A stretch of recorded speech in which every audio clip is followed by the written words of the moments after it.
My name is Elaine Carter, 68 years old, founder of Harbor and Finch Facilities Group, and, for most of my life, a mother who believed family dinners could fix almost anything. That belief ended on Christmas Eve. The house smelled of rosemary and baked lasagna when I arrived at my son's home in Columbus. I carried a bottle of Merlot and a tin of ginger cookies. Arthur Wells, my son-in-law's father, had always liked them.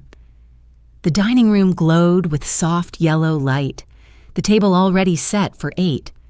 At the head, the old oak chair from my mother's estate waited, polished and shining, the way it did every Christmas since my husband passed. I moved toward it out of habit. "Mom," Lucas said, his voice tight, "that seat's not yours tonight." I thought he was joking. The room went still. Even the clock seemed to pause. Arthur shifted uncomfortably. "Lucas," he started, but my son had already stepped forward. He put his hand on my shoulder and pushed. It wasn't violent enough to send me crashing, just hard enough to make the wine bottle slip from my grasp. It hit the floor, bursting like a dark red wound across the tile. "This seat is for my father-in-law," Lucas said. "You can sit at the end." No one spoke. The smell of wine and lasagna mixed, sweet and bitter. I stared at the stain spreading toward my shoes and felt something inside me crack open. Small and deliberate, like the first line in a fracture. I didn't yell. I didn't cry.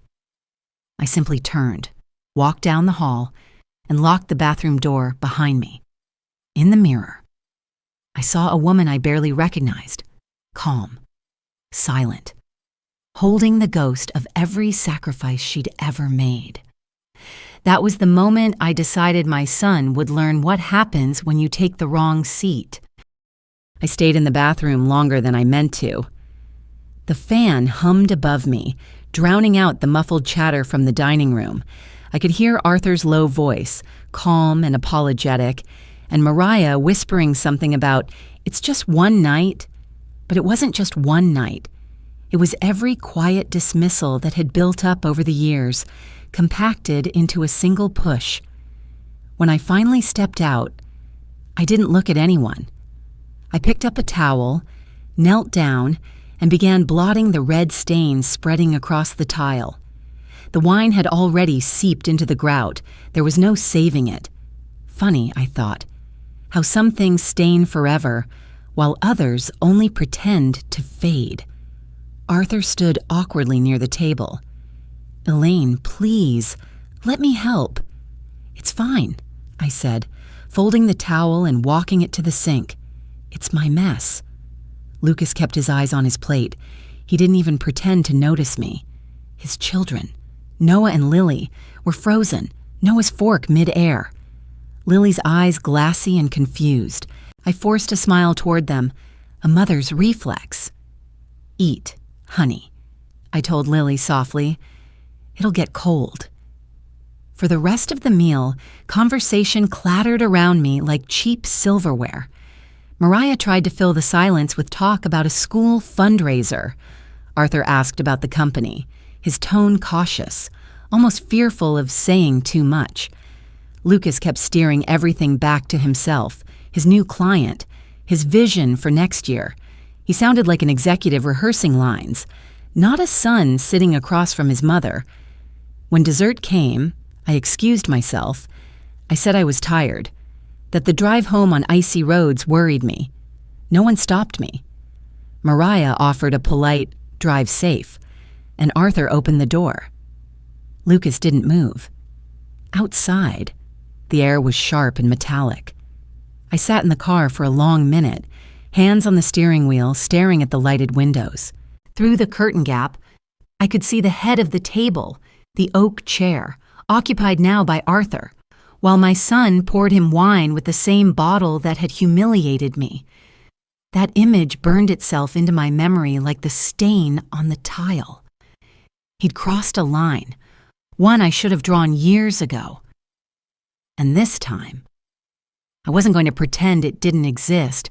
The drive home was silent except for the low hum of the heater, The roads were empty, clean from the snowplows that had passed earlier.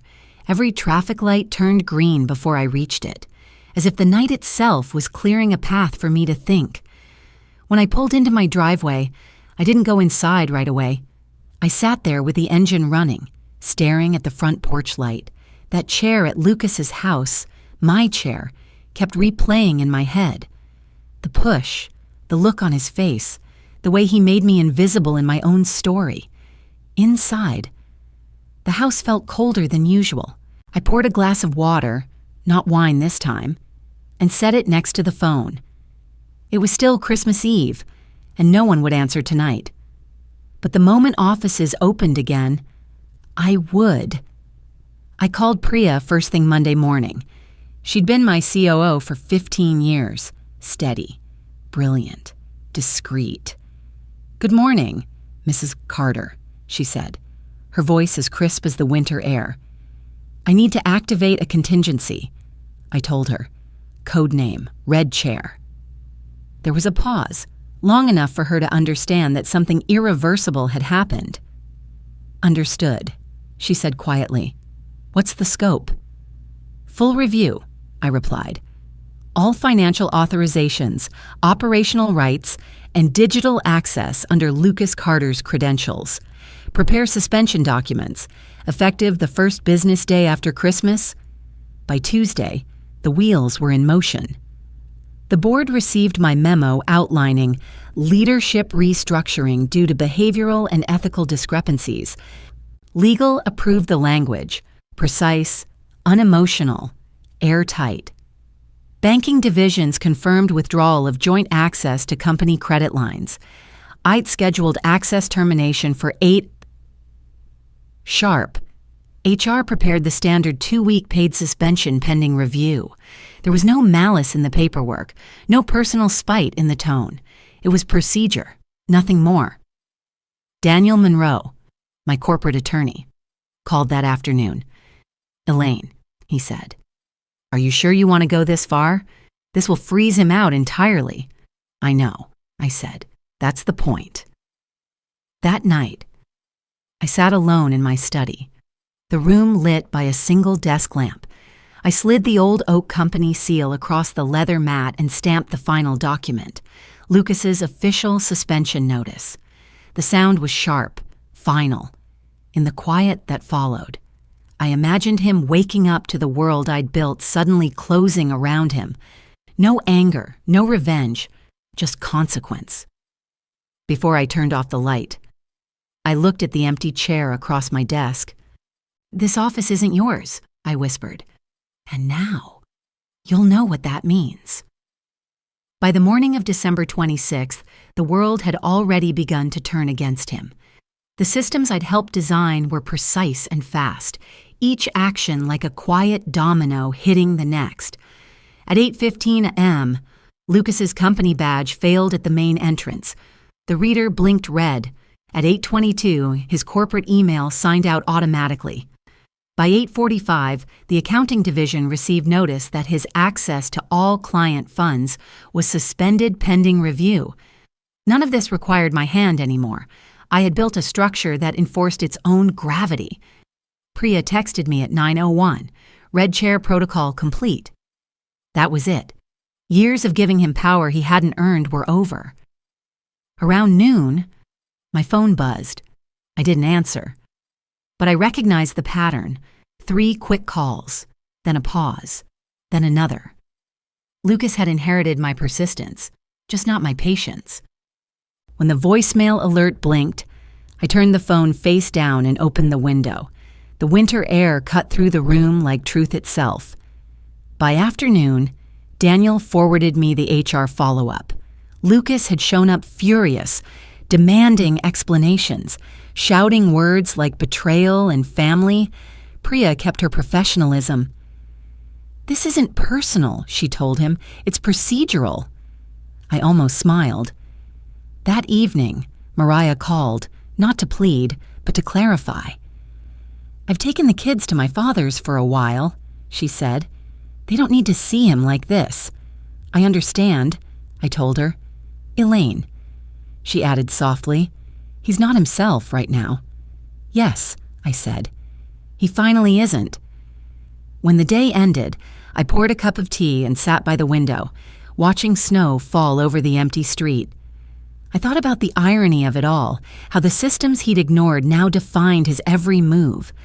He would learn soon enough that power built on entitlement collapses quietly, not with an explosion, but with silence. And I didn't need to lift another finger.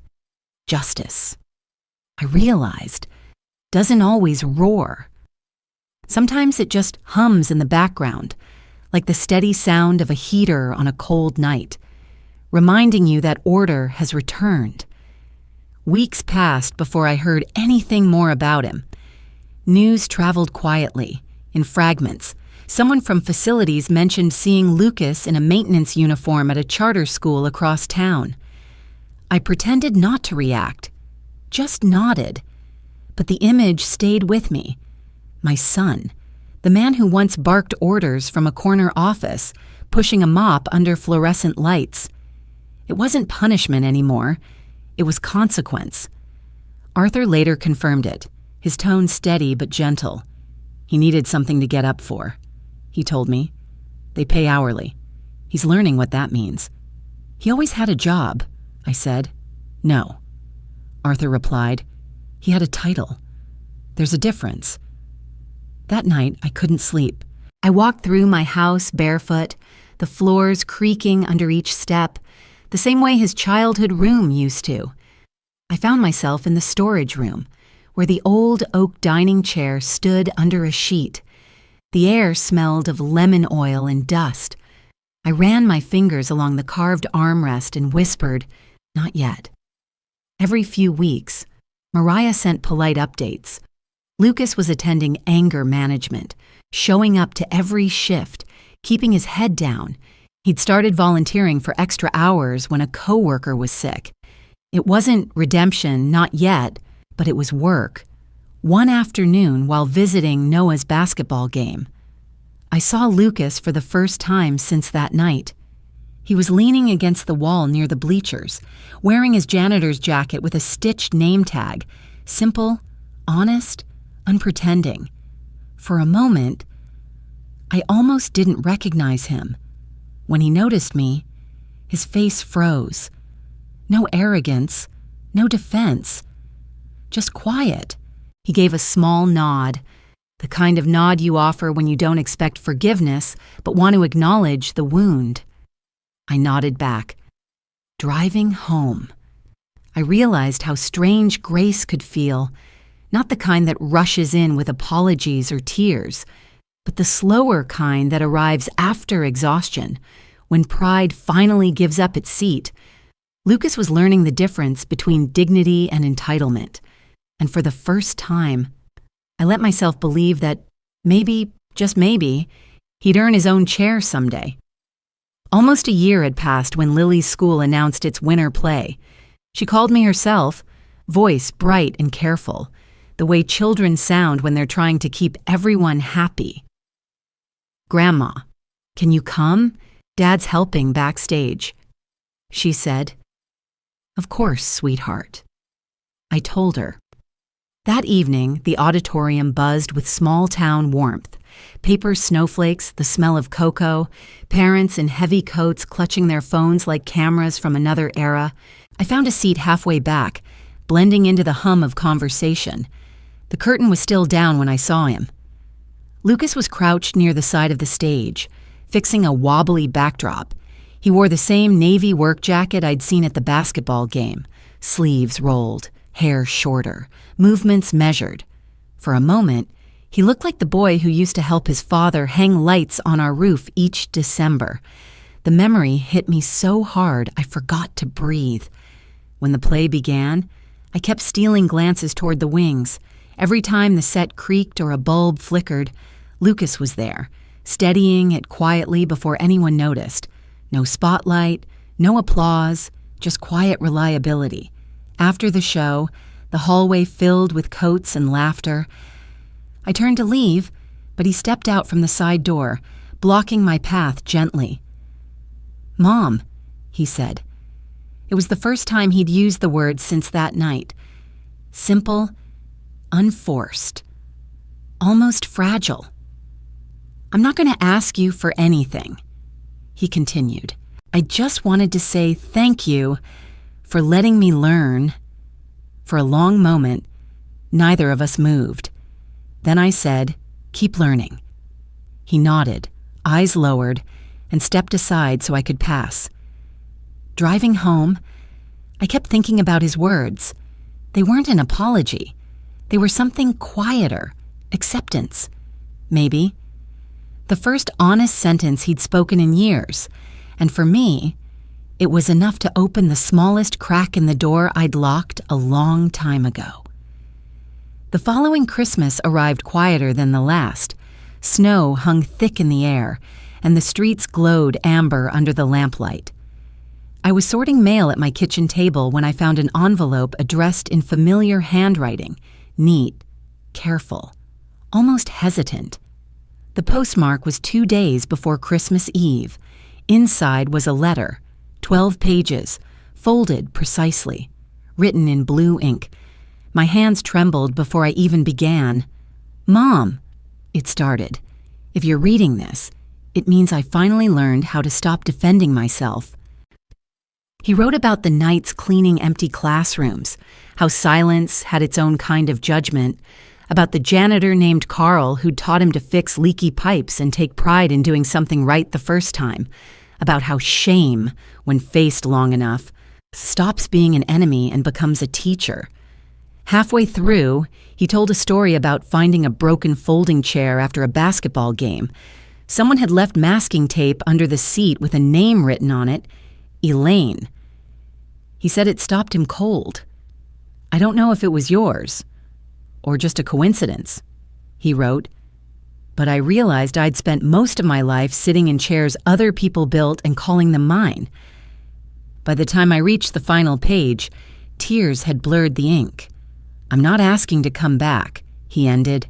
"I just hope one day you'll believe I've changed enough to earn a place again, not the chair at the table, not the office, just a place in your regard." I set the pages down carefully, as if they might break. The house was silent except for the faint hum of the refrigerator. Outside, snow fell in perfect rhythm, soft and deliberate. For the first time since that night, I allowed myself to cry, not for the humiliation, not for the loss, but for the strange, slow grace of consequence. I didn't write back right away. Instead, I walked to the storage room, uncovered the old oak chair, and ran my hand along its armrest. Then I whispered the only words that felt true. "Maybe it's time to see if you've learned how to sit." It took me 3 weeks to decide what to do with his letter. I kept it on my desk, folded neatly beside a stack of client contracts. Every morning, I'd move it to dust, then set it back exactly where it was, as if waiting for it to speak first. When I finally called Arthur, he didn't sound surprised. "I wondered when you'd reach out," he said. "You've seen him?" "Every week," he answered. "He's steady. No drinking. No tantrums. He's got calluses on his hands now, real ones." We met at a diner off the interstate, the kind of place where the coffee tastes burnt, but the waitress calls you sweetheart. Arthur slid a folder across the table. "Maintenance reports," he said. "Lucas keeps them cleaner than anyone. I thought you'd want to see." The pages were meticulous, handwritten notes, schedules, minor improvements he'd made on his own time. At the bottom of each report, in small print, he'd written, "Recommend approval before reopening wing." There was pride there, but also humility, like a man rebuilding trust, one bolt at a time. "He's not asking for favors," Arthur said. "He just wants purpose." That night, I sat by the fire and thought about all the times I'd mistaken forgiveness for weakness. Maybe this wasn't forgiveness. Maybe it was accountability with an open door. The next morning, I wrote to him, not a letter, but an email, brief and clinical, the way business should be. "Lucas, Harbor and Finch has a pending contract with the Veterans Housing Initiative. They need a facilities manager. The position is mid-level, salary modest, probationary for 12 months. You'd report to operations, not me. Arthur will serve as your compliance mentor. If you're interested, send your acceptance through Priya's office by Friday. I read it 3 times before pressing send. 2 days later, a reply arrived. Thank you for the opportunity. I'll earn it. Nothing more. No over-explaining, no desperate gratitude, just 6 words. Clean and deliberate. The same way I used to write my first business memos when the company was nothing but a dream. I sat there for a long while, staring at those words, feeling something unfamiliar settle over me. Not joy, not even relief. Something quieter. Respect. When I told Priya about the hire, she asked if I wanted oversight access to his department. No, I said. Let the system teach him. It's better than I ever could. Outside, the snow had melted into patches of gray slush. Winter was ending, and for the first time in years, I felt the season change not just outside my window, but inside me. By the time the next winter came, the company had changed. Harbor and Finch had won the Veterans Housing contract and expanded into 3 new states. Priya managed operations like clockwork, and Arthur oversaw the on-site teams with the same patience he'd once used to raise his daughter. Lucas worked under them both, quietly, consistently. At first, I avoided reading his reports, but they kept finding their way to my desk, sent for signature, filed by habit. They were always clean, efficient, exact. No excuses, no missing data, just the work, done right. He never reached out beyond what the job required, no late-night calls, no awkward small talk, just performance, steady and uncomplaining. Every so often, Arthur would mention him during board reviews. He's earning respect down there, he'd say, not because of his name, because of his hands. It was enough. By December, the Veterans Housing site was ready for inspection. I decided to attend, unannounced. When I arrived, the air smelled of new paint and cold steel. Workers were clearing tools, finalizing punch lists. Lucas stood near the entry, clipboard in hand, hair dusted with drywall powder. He looked older, not in years, but in gravity. When he saw me, he didn't flinch.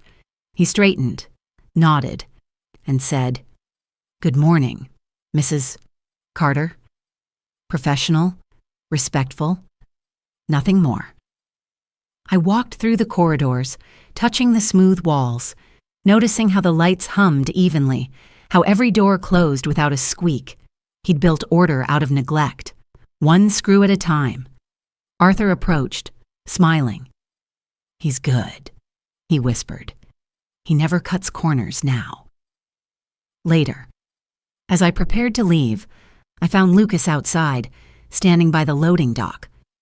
Snow began to fall, soft, hesitant flakes catching in his hair. "You did well here," I said. "Thank you," he replied. "We did." He gestured toward the building, the crew inside. It wasn't pride, it was belonging. There was a pause. Then he reached into his jacket and handed me a small, folded note. "It's not a letter," he said. "Just a thought." When I opened it later in the car, it read, "You were right. It's never about the chair. It's about who's steady enough to sit in it." I laughed quietly. The kind of laugh that feels like a sigh. For the first time, the word son didn't ache. It simply fit again. A week later, on Christmas Eve, I hosted dinner for the family, smaller this time. Simple. Mariah and the kids brought cranberry pie. Arthur arrived early to carve the roast. Lucas came last, carrying a box of tools as a joke. "Old habits," he said, setting them by the door.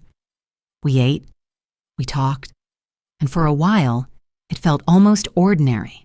When it was time for dessert, I stood, walked to the side room, and brought out the old oak chair, the one that had started it all, I placed it at the head of the table, but before anyone could move, I pulled it back slightly and said, "This chair isn't mine anymore." I looked at Lucas. "It's for whoever remembers what it means to sit with respect." He didn't take it. He motioned for Arthur to sit instead. And when Arthur did, Lucas smiled, quiet, sure, content. That was enough. Later, when the house emptied and the fire dimmed, I ran my hand along the chair's armrest once more. It no longer felt like a monument to pain, but a symbol of what we'd learned, that power without humility is hollow, and forgiveness without boundaries is weakness. We had both changed. And finally, that was justice enough. Thank you for watching. If you enjoy these family drama and revenge stories, please subscribe and join me for more every day.